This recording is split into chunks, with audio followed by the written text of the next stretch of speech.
Assalamualaikum warahmatullahi wabarakatuh. Saya sedang bersama dengan senior saya, kakak kelas saya di Mesir, Al-Mukarram, Ustadz Dr. Damanhur Abbas. Nikmati kajian-kajian tausiah beliau yang bergizi, berkualitas di channel Ustadz Damanhur Abbas. Jangan lupa tonton, subscribe, like, share, and comment. Assalamualaikum warahmatullahi wabarakatuh.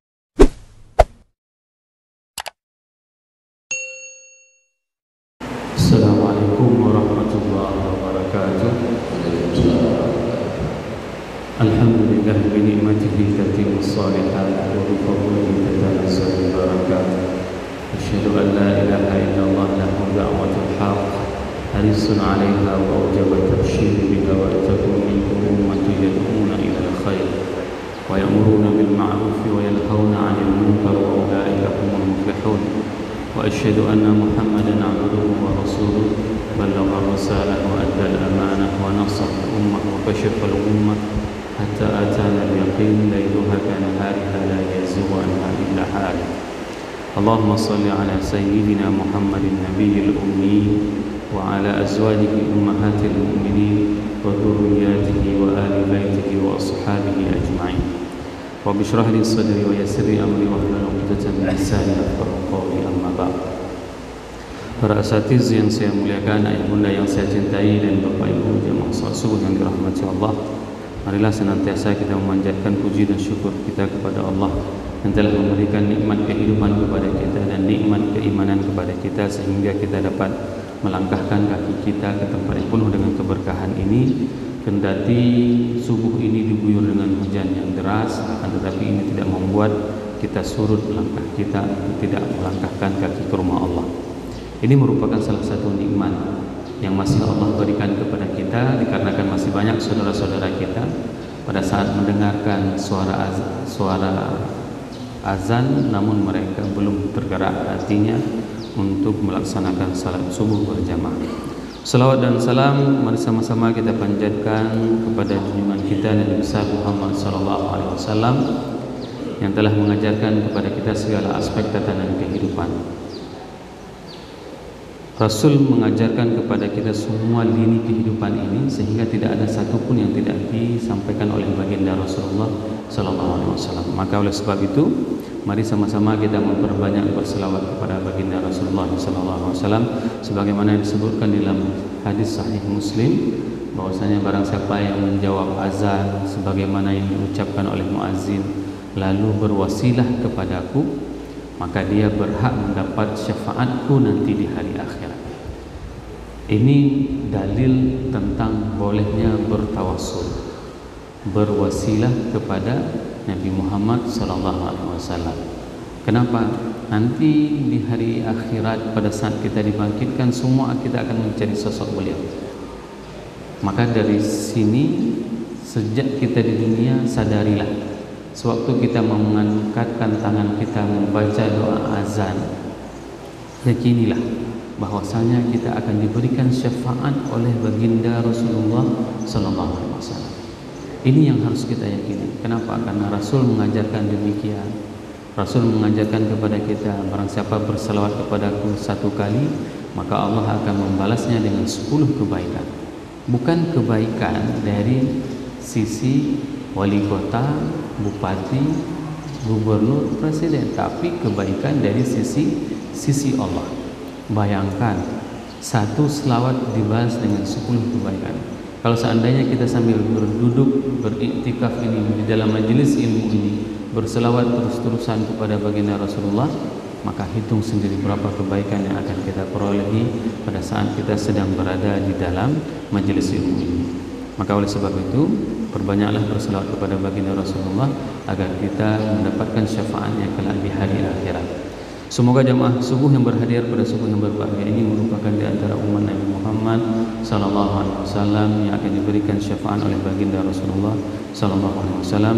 Begitu juga jamaah YouTuber yang mendengarkan tausiah ini dan akan diberikan air dari telaga Kausar dari tangan mulia tersebut. Allahumma amin.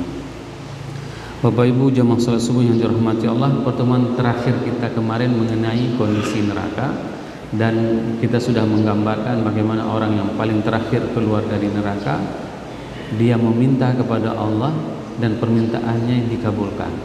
Pelajaran penting, penghuni neraka saja pada saat meminta kepada Allah itu dikabulkan, apalagi kita yang masih ada di dunia. Jangan pernah berhenti untuk meminta supaya tidak dimasukkan ke dalam neraka. Ini merupakan kondisi yang paling menyedihkan. Dia minta sedikit demi sedikit agar dia bisa merangkak, terjatuh bangun, sampai dia mendengarkan di pintu surga, dia mendengarkan ada suara orang di dalamnya, kepingin melihat saja bagaimana suasana surga. Nah, hari ini, subuh ini, mulai dari akan datang kita akan membahas tentang surga.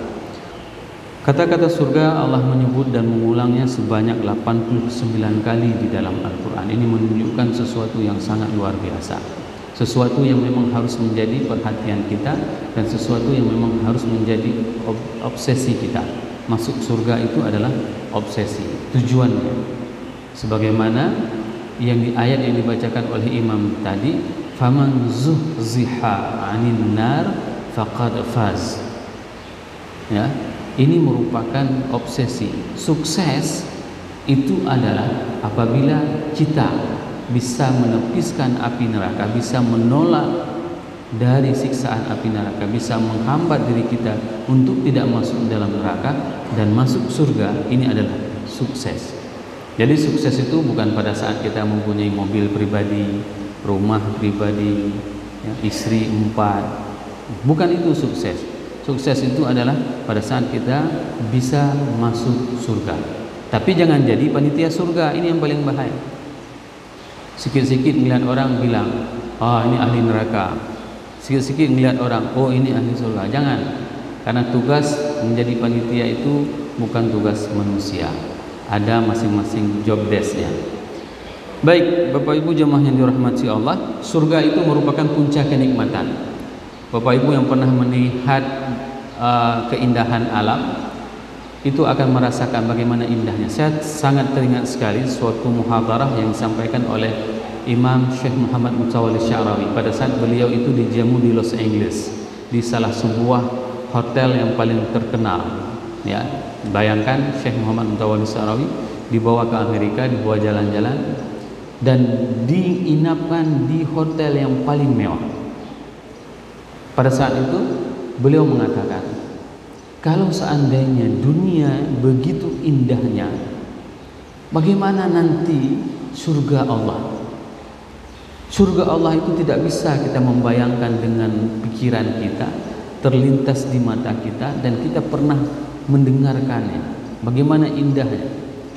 Nah, itu yang beliau katakan, dan saya sudah pernah berjalan, alhamdulillah sudah pernah ke Eropa, sudah pernah di Amerika, dan sudah pernah di Arab, dan pernah melihat suasana bagaimana indahnya ciptaan Allah.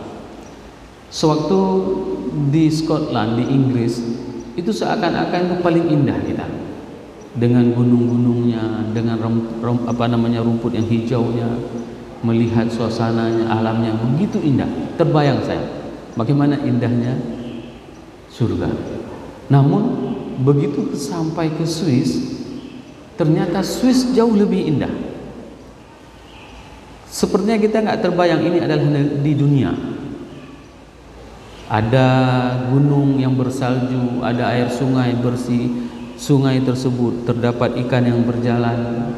Bagaimana suasana yang terbayang bagi saya? Bagaimana kalau seandainya nanti surga itu bagaimana indahnya? Dunia saja itu begitu indah. Maka Allah mengatakan bahwasanya surga itu merupakan puncak kenikmatan. Nikmat yang sesungguhnya itu adalah pada saat masuk ke dalam surga. Kenapa? Karena hari ini pada saat kita menikmati kenikmatan dunia, itu semuanya akan fana. Semuanya akan berakhir. Dan saya sering menceritakan, apa makanan yang paling favorit kita? Kalau misalnya orang-orang tua dulu, ya, kalau sudah misalnya kena masakan favorit asam keung, misalnya kalau di Luxma yang paling enak asam keungnya misalnya di mana? Di Sufi Ali misalnya. Itu nggak ada tandingan. Tapi asam keung itu ada batas nikmatnya. Ada batasnya. Kenapa? Karena pada saat dinikmati akan selesai nikmatnya. akan kenyang. Paling sanggup kita menikmati makanan tersebut hanya 1 piring. Coba makan 10 piring, kalau nggak muntah orang. Di surga kenikmatan itu tidak pernah berhenti, tidak pernah berhenti. Allah berfirman di dalam surat Fussilat ayat 31 sampai dengan 32 yang berbunyi, A'udzubillahi minasyaitonirrajim, Bismillahirrahmanirrahim, nahnu awliya'ukum fil hayatid dunya wa fil akhirah. Allah adalah wali kita di dunia maupun di akhirat. Siapapun yang menjadikan Allah sebagai walinya di dunia dan di akhirat, walakum fiha ma tashtahi anfusakum, dan kalian itu akan mendapatkan apapun yang kalian inginkan. Walakum fiha ma tad'un, dan kalian akan mendapatkan apapun yang kalian inginkan. Nuzulam min ghafurur rahim, yang diberikan oleh Allah yang Maha Pengampun lagi Maha Penyayang. Ini merupakan dalil pada saat nanti kakek-kakek ya, misalnya yang udah lewat punya anak, ditanya sama cucunya, "Kek, di surga ada es krim enggak?"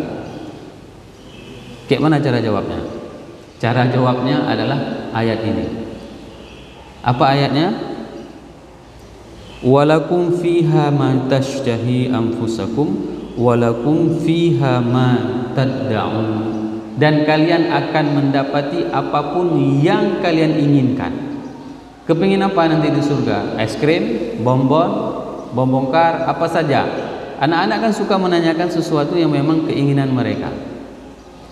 Maka kita tidak akan menyalahi pada saat kita menjawab ada es krim. Kenapa?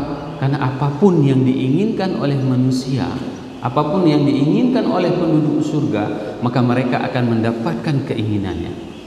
Dan keinginannya itu tidak harus dimasak dulu, harus diproses dulu. Seperti pada saat hari ini, kita misalnya mau order burger yang paling enak, itu dibilang berapa menit? 15 menit Pak ya, tunggu. Kalau di dalam surga itu tidak ada durasi waktu.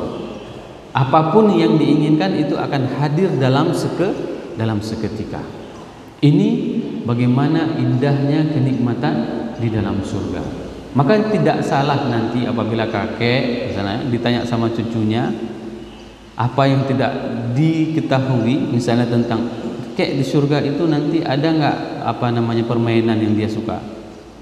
Misalnya seperti hari ini yang main loto-loto itu ada nggak misalnya di surga. Apapun yang diinginkan oleh manusia, maka mereka akan mendapatkan keinginan tersebut di dalam surga. Dan ini merupakan puncak kenikmatan. Kenikmatan tersebut tidak akan pernah terputus, sehingga nanti kita akan membahas satu persatu kenapa Al-Quran itu sering mengibaratkan kenikmatan tersebut dengan beberapa jenis tanaman. Kenapa kenikmatan itu disebutkan di dalam Al-Quran dengan hurun ain, dengan bidadari. Apakah tidak ada bidadara? Itu yang menjadi banyak protes dari ibu-ibu pada saat kita menjelaskan tentang surga ya. Nanti kalau kami Ustadz gimana?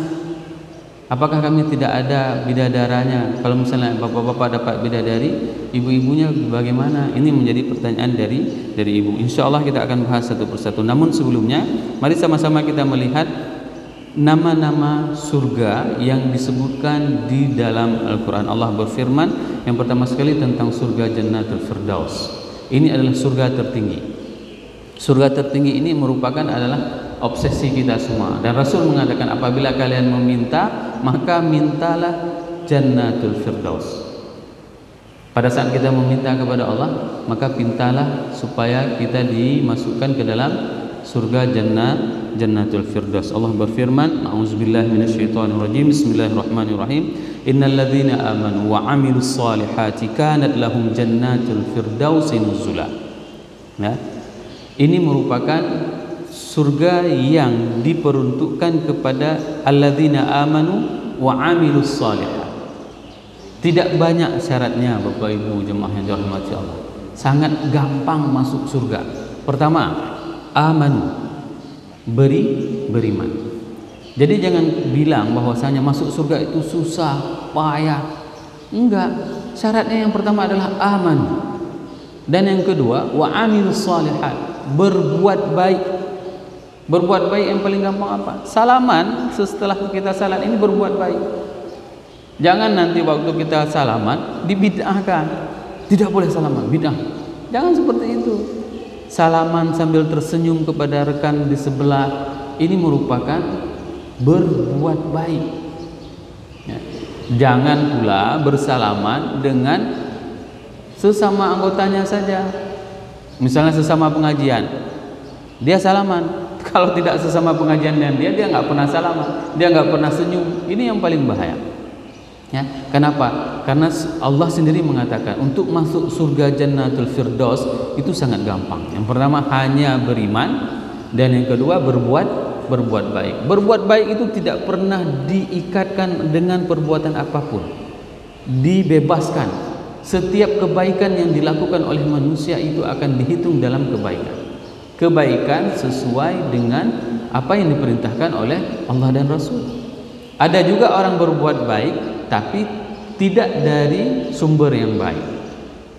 Kami kemarin melakukan RAD Koperasi Syariah. Ada jamaah yang mengatakan semua transaksi itu halal apabila ada akadnya. Saya bilang tidak. Tidak seperti itu. Bukan akad yang menghalalkan transaksi, akan tetapi kebenaran syariahnya yang akan menghalalkan transaksi. Bagaimana nanti kalau seandainya kita akad jual beli babi, ada akadnya juga, apakah halal? Tidak. Bagaimana nanti pada saat seseorang itu berzina, ada akadnya juga, apakah halal? Tidak. Yang menghalalkan sesuatu perbuatan itu adalah syariahnya, atau disebut juga dengan syariah compliance, kepatuhan syariahnya. Maka amal saleh ini Allah tidak mengaitkan dengan sesuatu perbuatan. Apapun kebaikan yang dilakukan oleh manusia itu akan dihitung oleh Allah dengan amal saleh. Yang kedua, Allah menjelaskan tentang Darussalam, ya. Masjid ini, Masjid Darussalam, ini disebutkan di dalam Al-Qur'an. Allah berfirman, lahum darussalam 'inda rabbihim wa huwa waliyuhum bima kanu ya'malun. Mereka akan dimasukkan ke dalam Darussalam di sisi Tuhan mereka, wahum waliyuhum bima kanu ya'malun, dan mereka menjadikan Allah sebagai referensi untuk semua pekerjaan yang mereka lakukan. Ini menunjukkan bahwasanya tidak ada kesyirikan, tidak ada sedikit pun dilakukan karena ada unsur ingin mendapatkan muka dari pimpinan. Tidak ada unsur lain, hanya dijadikan Allah sebagai walinya dalam semua amalan yang akan dilakukannya. Dan yang ketiga, Jannatu Adnin. Jannatu Adnin ini adalah surga yang dipersiapkan bagi semua keluarga besar. Keluarga besar, misalnya ini yang harus kita panjatkan doanya, ya. Bahwasanya kita supaya dimasukkan ke dalam surga bersama keluarga besar kita. Jangan cuma minta wa min zurriyati, itu ke bawah saja, akan tetapi dari atas sampai ke bawah. Dan ini yang dimintakan oleh Nabi Ibrahim. Nabi Ibrahim memintakan supaya ada dari zuriatnya yang mendirikan salat. Begitu juga dengan kita hari ini. Pada saat kita hari ini melaksanakan salat, itu mungkin dikarenakan dengan terkabulnya doa Nabi Ibrahim. Rabbana ja'alna muqimas salat wa min dzurriyyati. Ini merupakan dari doa Nabi Ibrahim. Maka kita dianjurkan untuk memintakan kepada Allah supaya generasi kita setelah kita juga adalah generasi yang mendirikan salat. Maka Jannatu Adnin itu merupakan surga yang dipersiapkan bagi kakek-kakek, nenek kita dan cucu-cucu cicit kita semuanya nanti akan dikumpulkan semuanya satu di dalam surga Jannatu Adnin. Maka pintalah kepada Allah. Pinta kepada Allah. Mungkin dulu ayahnya tidak begitu banyak beribadah. Dikarenakan apa? Sibuk ayahnya mencari rezeki agar apa? Bisa disekolahkan anaknya. Bisa anaknya sukses. Sehingga apa? Dia tidak sempat pergi pengajian seperti kita hari ini. Maka panjatkan doa kepada ayahnya agar apa? Agar dikumpulkan bersama dengan kita nanti di surga dan bersama anak cucu kita. Karena nanti pada saat kita dimasukkan ke dalam surga, sebagaimana hadis yang diriwayatkan di dalam Sahih Muslim, Nabi Muhammad itu melihat Nabi Ibrahim itu dikelilingi oleh para pengikutnya semuanya di dalam surga. Begitu juga dengan kita. Yatufu alaihim wildanu mukhalladun. Kita juga akan dikelilingi oleh anak-anak kita. Khususnya bagi bapak ibu yang mempunyai anak yang meninggal pada saat melahirkan.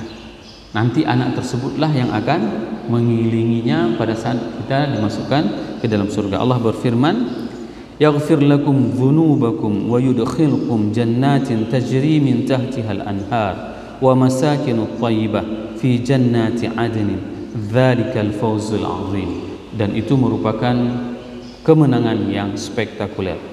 Yaghfir lakum dzunubakum, Allah mengampunkan segala dosa kalian, wa yudkhilkum jannatin tajri min tahtihal anhar, dan dimasukkan kalian ke dalam surga yang mengalir di bawahnya air. Ini belum ada teknologi yang bisa membuat infrastruktur seperti ini.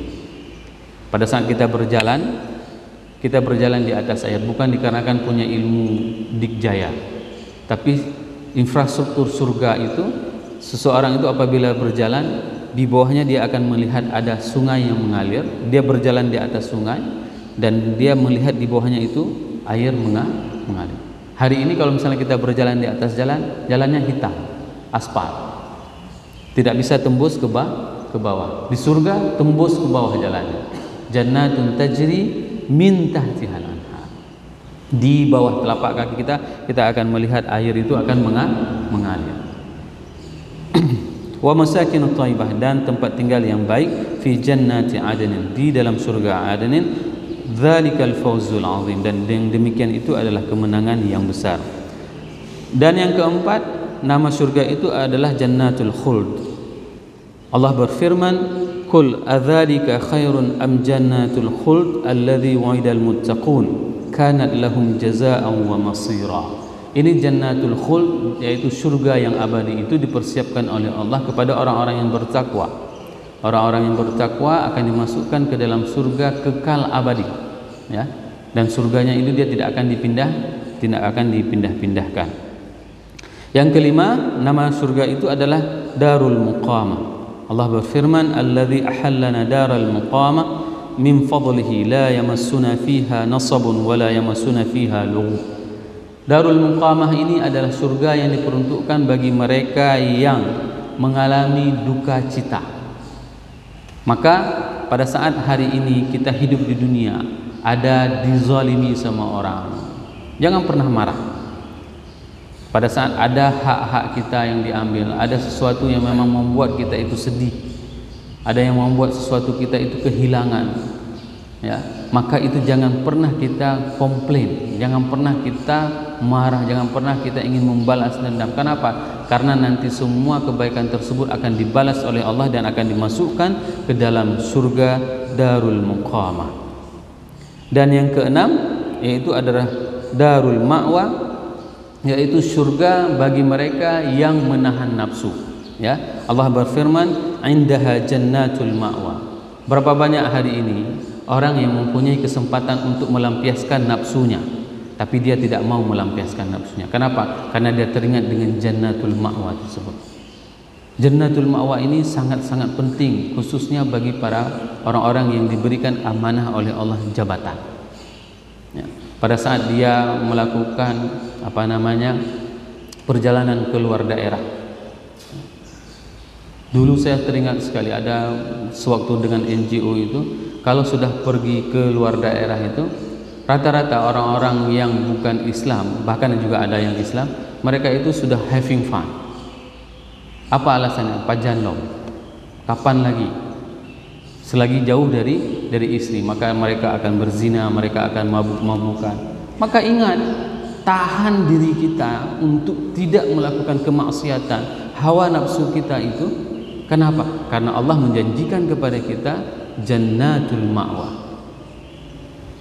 Ada salah seorang pejabat yang dulu ditempatkan di Aceh, beliau menceritakan pada saat sudah diberikan kamar suite presiden room, dan begitu masuk ke kamar sudah ada perempuan di dalam kamar. terkejut. Ya, dibilang sama Pak, siapa kamu?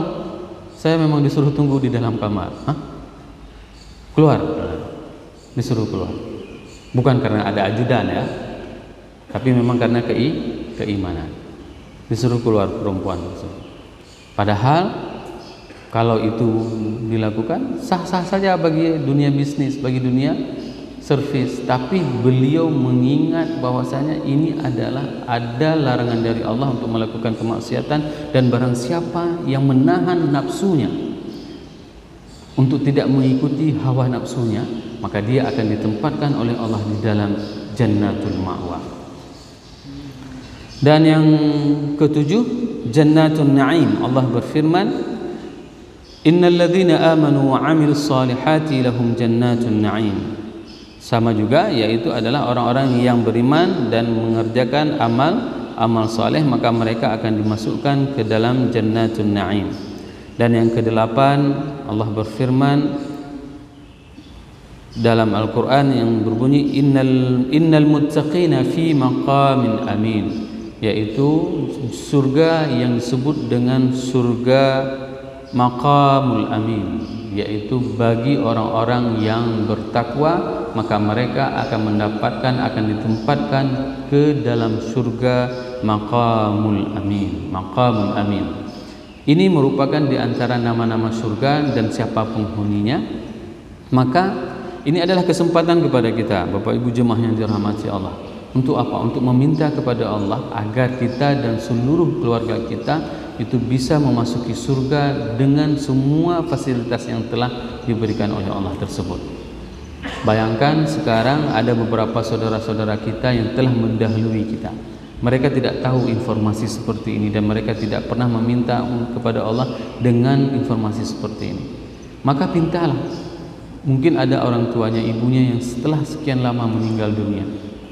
Bahkan saya yakin ada di antara orang tua kita itu yang tidak tahu meminta seperti ini.